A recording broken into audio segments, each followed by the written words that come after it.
thank you so very much. I'm so excited. Today I'm here with Anna DeFrank. Okay. Now, I just learned a little bit about Anna, and I wanted to just start out by saying thank you to Diesel for introducing us and just making us an acquaintance. Her energy is already amazing, and her face is so gorgeous. I can't wait to hear all of her experiences and all of the things that she's done. I call her the realtor savant because she just she knows her stuff. She really, really does. And if you want to know more about all of the buildings that she's been on, the skyscrapers and all of you've been everywhere, okay? Then check her Instagram out. But today we're going to talk about Anna, the woman behind all of that business. This, this beautiful, gorgeous, I know there's other than this the intellect is there, for sure. But let's talk about, besides being a kick-ass real estate savant, what does Anna stand for? What other things do you have that you just stand for? Stand for, I like that question. I always try to stand for having integrity. That's number one. Mm-hmm. Having a spotless reputation, being honest, being transparent, because it helps me sleep at night. Yeah. I don't have to keep up a facade because everything I've said or I've done is true, and that's just what it is. Yeah. So that would probably be, I'd say that, being resilient, being ambitious, being driven. I never take no for an answer. I always try to figure out how to get around an obstacle rather than, go through it. There's always a way. So I would say that would describe me. I love that. So do you got like a fragrance? Can I buy some of that in a bottle?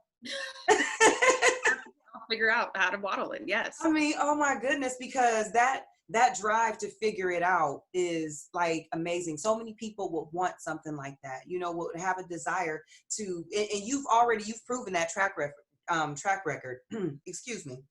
And I love that. I love that you stand for the integrity, the building, but that means something, being honest with yourself, because a lot of people go through life and they're just not honest with themselves. And then they got to come back and it doesn't, but you are on your track.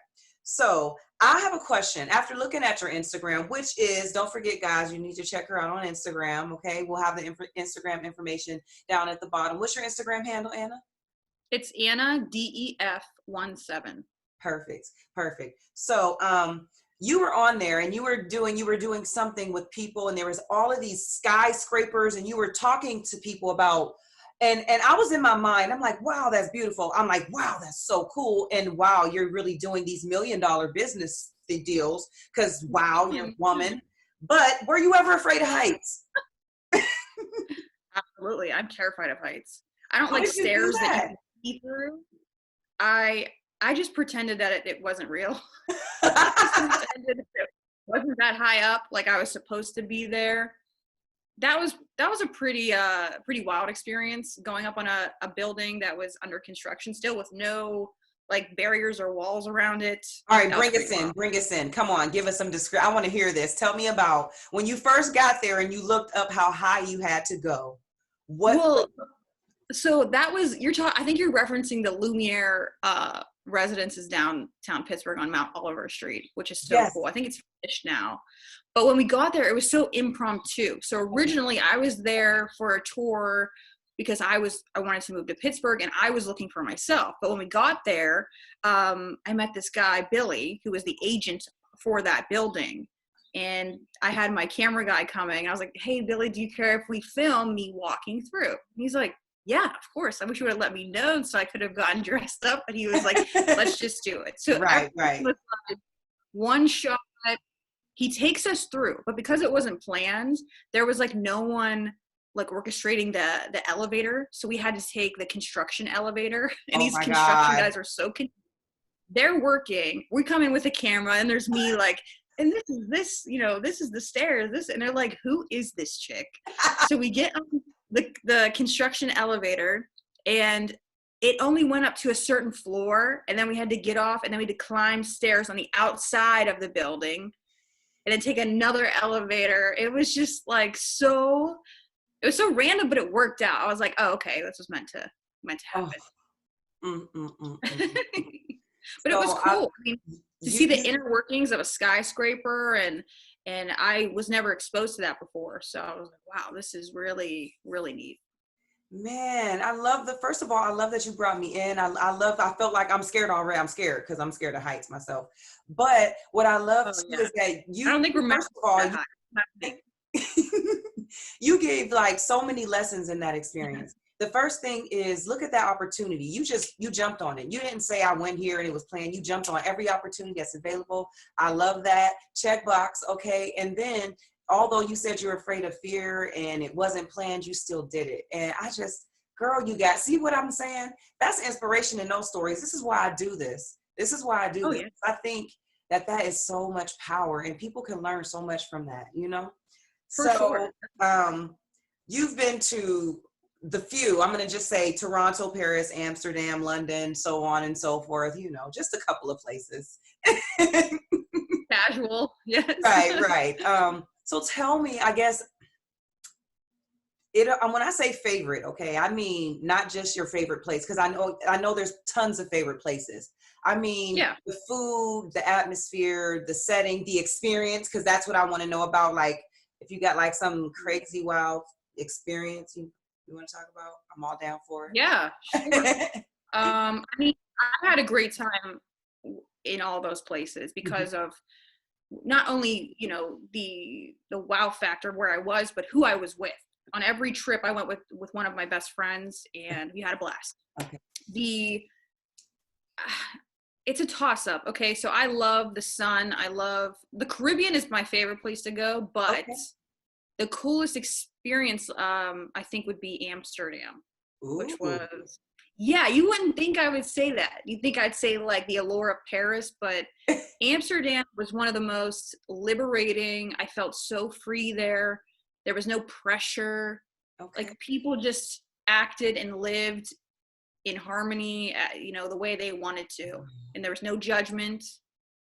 So they The don't eat waffles were people amazing. like in the movies. They don't like. It's not like a hostile. I've never seen that movie, but no, I didn't have a bad experience at all. The people were very friendly, very chill. I was Um, joking. That movie Hostel. It was like based in Amsterdam. So I'm like people. They oh, always. really? I would love to experience that freedom. Tell me, once you experience that freedom, what did that do for your future? Did it affect your business? Did it affect your life? Did it change anything from that point forward? Yeah. So, I mean, I learned from all my experiences. I try to anyway. I try to absorb positive and negative things and how to fix them and become more self-aware. And what Yeah. traveling to Europe did was made me realize how small the world is. And it made me realize how short life is and how you shouldn't let what other people's opinions of you matter or affect you, because I'm very sensitive. That's Right. kind of one of my things. Yeah. So what people think about me kind of affects me. But going to Amsterdam where there was no judgment, I was like, wow, I really I should not be letting this energy ever enter my realm. Yeah. So it just inspired me to want to travel more. I want to go to Japan. I want to go to Iceland. I have so Girl. many Yeah, I want things to on see the the north. I schedule want to see I the want to do. northern lights. So I guess I would have to go to Alaska or somewhere in Canada, right? Or Iceland, right? I think they have in Iceland. Yeah, Yeah. Iceland. Yes. So I do want to go see that. And okay, so but I got to get goosebumps. When you say I'm like that. It is beyond me how people can be so. I think when I want to touch on the emotion that comes along with, like you said, you hate when people have this negative vibe. I don't like that either. I really want to remain positive, and I always have positive intentions. It's never my intention to be degradative, or you know what I mean. So when people come back at me, I'm like, but why? you know, Yeah. I met this guy, and he was like, he mentioned something to me, and he said, well, if people don't like you, you got to be careful because, they could say stuff. And I told him, I said, to be honest, when you meet me and you know me, if you don't like me, I'm concerned about your health, your mental health. Hmm. Cause I'm cool as hell, man. I'm Yeah. cool as hell, I love people. I love being friendly with people. It, if I ever go to, like, in my mind, so if I'm looking on the internet, or if I'm looking at someone's post and I go to hate, like, or say something negative about them in my mind, I'm like, wait, what's wrong with me today? Because Right. that's Right. hurt people hurt people. Uh-huh. So, like, I try to be aware, and I never try to tear someone down. I stopped doing that a long time ago. That comes with maturity. Yes. But I don't understand the audacity of some people who project hate and think that it's okay, or they are entitled to do so. Well, you know what? Even the intensity of projection, I would like to speak to, because, and the reason I say that is because they make validations on your life based on either a picture, which has no validation for a moment. You know what I mean? Or they make a validation based on a 60-second or a 10-second video. You know how it really is like that. So I really do. I like that too. Oh gosh, see, this is some bomb. This is bomb. So throughout your process, tell me something that maybe you thought you couldn't do, okay? Or maybe somebody else doubted you, that you nailed it and you were like, yep, I nailed it. Or that you were like, I don't think I could do this. And you were like, yep, I did. I don't want to call everybody out, but I mean, there are some people, like, it's been like certain periods of life. I mean, even I was one of those people who thought I couldn't do something. So tell me about the time when you thought you couldn't do. What was it that you thought you couldn't do? Did you think you would ever get where you are today? Let's start there. No, because I didn't have, like, I wasn't born into wealth or success or anything. I never went without. You know, my mom did a great job, but I never thought I'd be able to be where I'm at today with the mindset that I have and the vision of seeing growth. Because I do some mentorship with younger people. Like, I mentor probably, I think, 3 people right now. Okay. That are 20. Okay. And so it's like looking back at myself 9 years ago. And I tell them, as long, like, they had the inexperience, but as long as you are willing to push through, and like I said before, find a way to move forward and progress, you're never stuck. Because I remember being in that mindset when I was 20, and, you know, you don't have money. You're just like, you don't have experience. You're like, how am I going to get a job? How am I going to make my way in this world? How am I going to make my footprint? How am I going to influence? And you just keep pushing through, and it happens. Like, you look back and you're like, oh, that's when I finally made a breakthrough in my life. Right. It's all that's when I finally decided this. Yeah, like, you create your own boundaries. Like, the boundaries don't exist. You create them. If you are aware and you can see the boundaries that you create, then you can destroy them.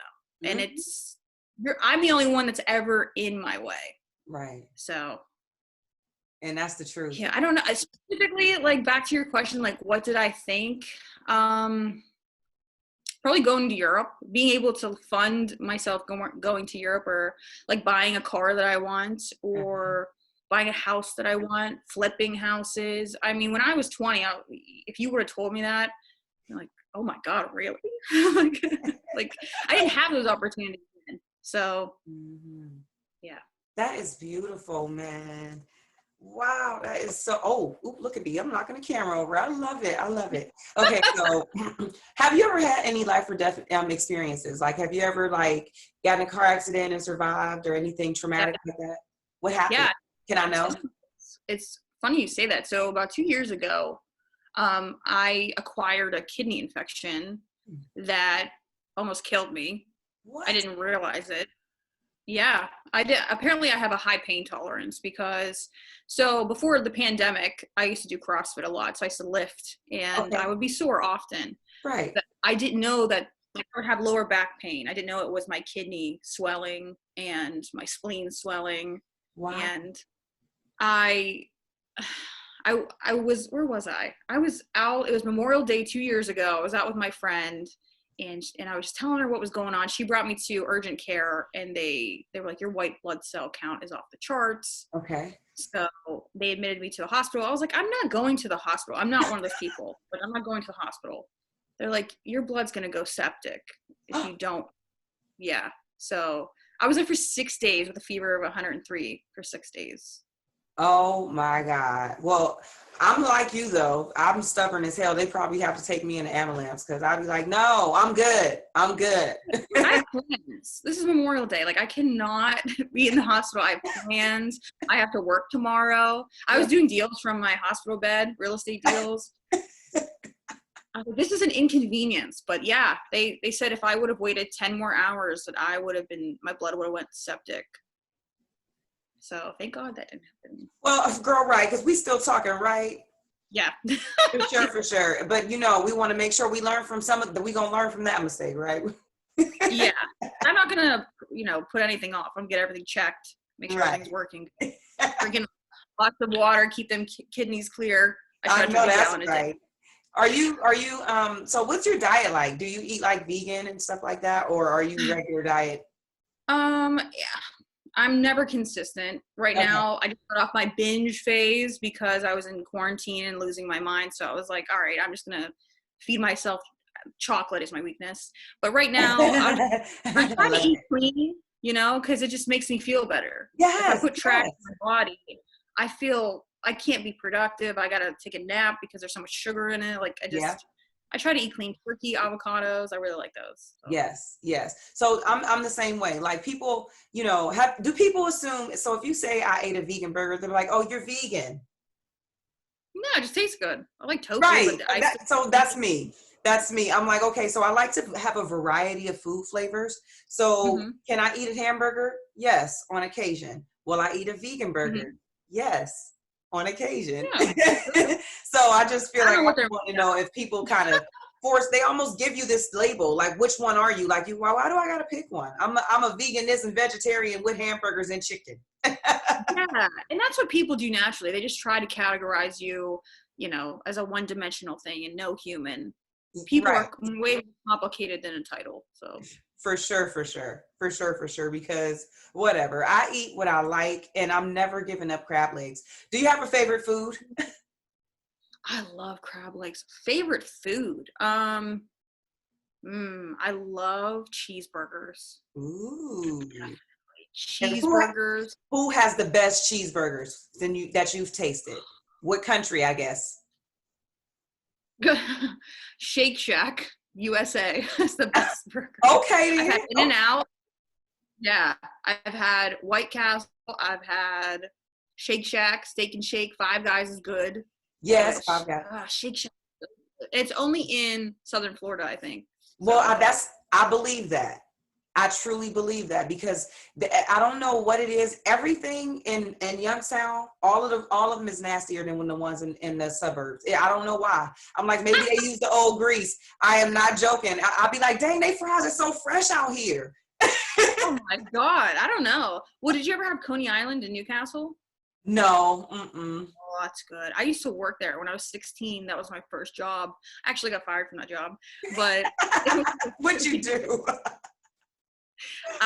First I was suspended. I was a little bit of a rebel when I was younger, but man, I used to you turn into a badass real estate agent, man. I don't know, maybe that rebel adds to. I need to get some of my rebel out, girl, because me being a good girl ain't getting me nowhere. After this, you have to teach me a thing or two. I will. I definitely will. But I used to give out free food to my friends, so they caught me and they suspended me for 2 weeks. I remember I was on like a probation period. And then my manager at the time, like we had to clean up at the end of the night, and I was mopping. And instead of me going around, the kitchen, go behind it and come out the hallway, I would just jump over the counter because it was really easy. He was like, don't jump over the counter, Anna. So I didn't care. And I jumped over the counter to mop. And he was like, you just got to go. And I was like, all right, I have another job anyway, because I was 2 jobs at the time. I was working from a job once. Yeah. I got fired from a job once too. I'm a rebel. What happened? So it was Sheets. And so they have us working, if you're working in the back and making the food, the MTOs, we were really, really busy. So I made my MTO, and as I'm in line to pay for it, I was like, oh, I'm going to eat it because I only have so much. If there's already a line, I only got so much time left on my break. I want to eat. So I get up to the register. I pay for the food. I go back to work. I work the rest of the day. They call me at the end and tell me that I stole the food that I paid for already because I ate it before I paid for it. Oh, they were just looking for a reason. Girl, I said, you know what, whatever. Don't nobody want this stinking ass job anyway. Right? It's not like you begged to stay. You're like, all right, I guess I'll go. Right, like whatever. It was beyond me for sure. And then I went on to do greater and better things, of course. That's why we're here today. Yep. Service, I mean, fast food jobs are not fun. Dealing with people and what you're expected to do. I remember I used to sneak food because I couldn't afford to buy it. And I was working, I minimum wage was $5.15 when I was 16. So I would just act like someone else ordered it, make it, and then I would just take it and eat it in the bathroom. I love it. I've come a long way. Yeah. I pay for all of my food now. I will say that. Listen, we started from the bottom. Now we here. Okay, that's it. Absolutely. You know that? Yes. Mm-hmm. We got to come from somewhere. So, right. What's a book that do you read a lot? Do you read, or tell me what you read? I'm sitting right in front of all my books right now. Oh, I love that book. I got that book. Oh, this is the one that we're reading right here, though. Look. Same author, different title. The Laws of Human Nature. Ooh. Is that Robert Greene? Yes, ma'am. Whoa. See, I want to get the Art of Seduction. I want to get that one. Oh, yeah. And you can listen to it on YouTube, girl. That is a bomb-ass book. I'm surprised. Listen, you already do most. You got it. I'm going to tell you. You. When you listen to the book, you'll be like, oh, that's what that's called. I'm already good at it. Oh, yeah. It just brings awareness to it. And I want to read what this book was inspired from. So this was inspired from Machiavelli. Yes. The Prince. Which is downstairs. I have that too. Mm-hmm. Oh, I want to read that. I read The Art of War. You're talking about the one that's like this big? It's a little thin book. It's not that big, the Machiavelli one. Oh, The Prince? Yeah, I haven't read it, but I want to. Okay. But yeah, Art of War is a good one. What else? I'm sitting in front of my coffee table. All my books are on it. This one's good too. The Subtle Art of Not Giving a F. Ooh, I like that. Have you read any Gary Vee books? Do you follow him at all? I follow Gary Vee. I haven't read any of his books though. Me either. But I do follow him. I really he makes things a lot easier for me. There's tons of things that, of course, as we progress forward, that we become braver at being, because I tell women, like, most of these conversations that I call them inspirational conversations, because I just like to sit and talk. What you do in the salon? When we're going to the salon, we talk about everything. We don't look back. We don't pause. And so I'm graduating into being better at, comfortable at having all kind of conversations. And this is what I just love to do. You've been so awesome, man. I don't know what you got coming up. Any big projects that you got coming up? Well, COVID-19. I was just going to say, sorry, post-COVID. Yeah, post-COVID, hoping that there is a post-COVID. Yeah. Ditto. We had we had a development in the works in Beaver County.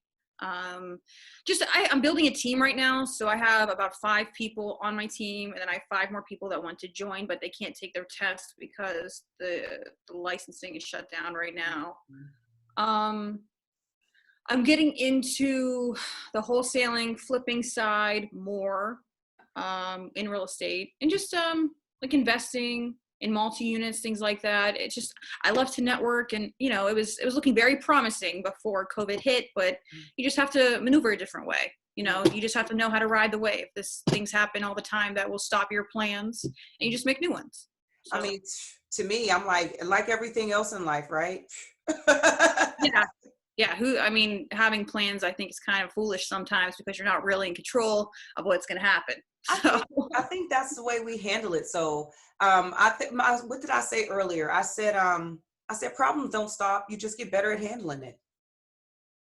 Yes, that's so true. I remember that resonates with me so much because I used to have crazy anxiety when I Me first too. started really Oh my God. crazy. It would every Crazy. little thing.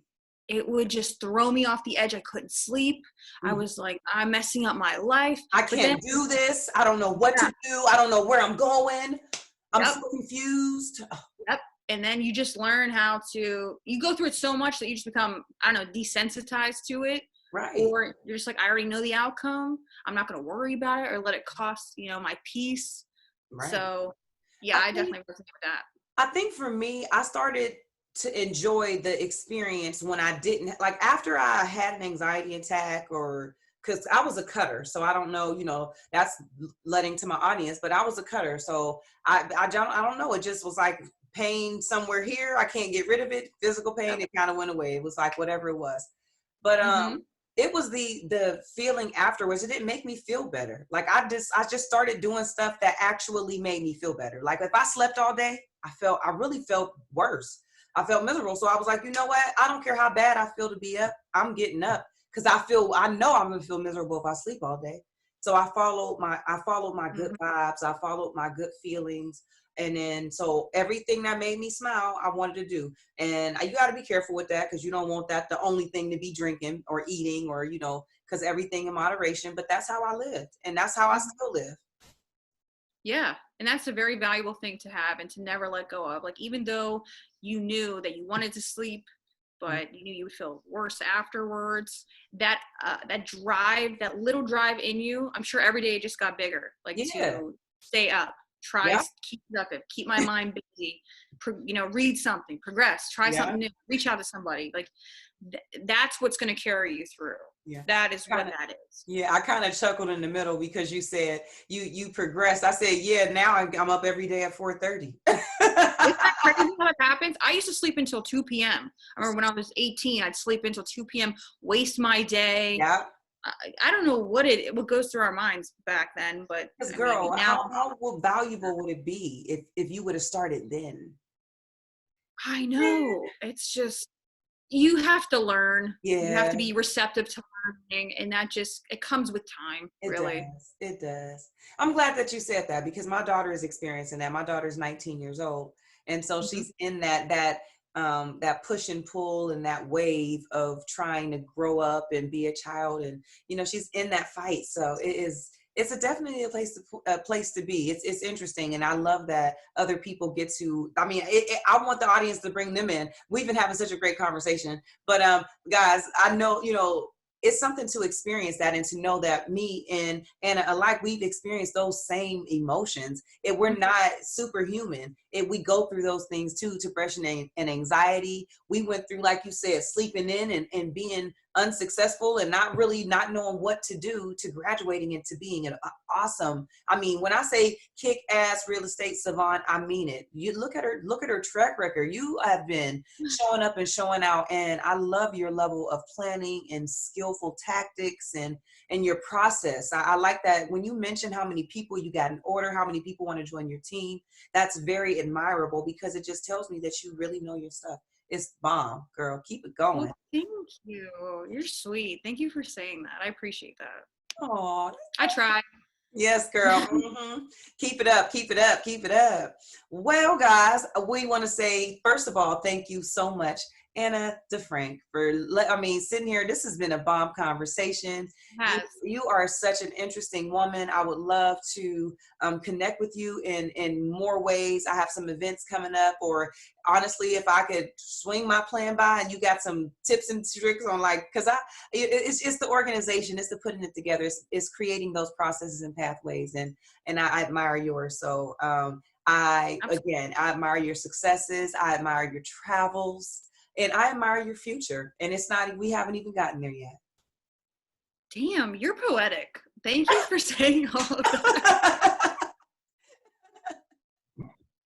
You can tell me, and we can talk anytime you want. Oh, she's like, girl, call me. What's up? How you doing? Yes. Keep a Yes, hype man. yes. Yes. Yeah, for real, for real. All right, guys, we're going to let y'all go. Anna, just hold on one second. I'm going to stop the recording and we're going to let y'all go. Subscribe to the channel on the YouTube. Listen, put this on your Instagram. Share this video. There was tons of nuggets in here, guys. Anna got tons of great inspirational stuff that she's been. Follow her on her Instagram. Watch that journey. And if you're looking to get into real estate, listen, she got some skills to teach. So thank you guys again. Anna, go ahead. We can all say goodbye, y'all. Bye.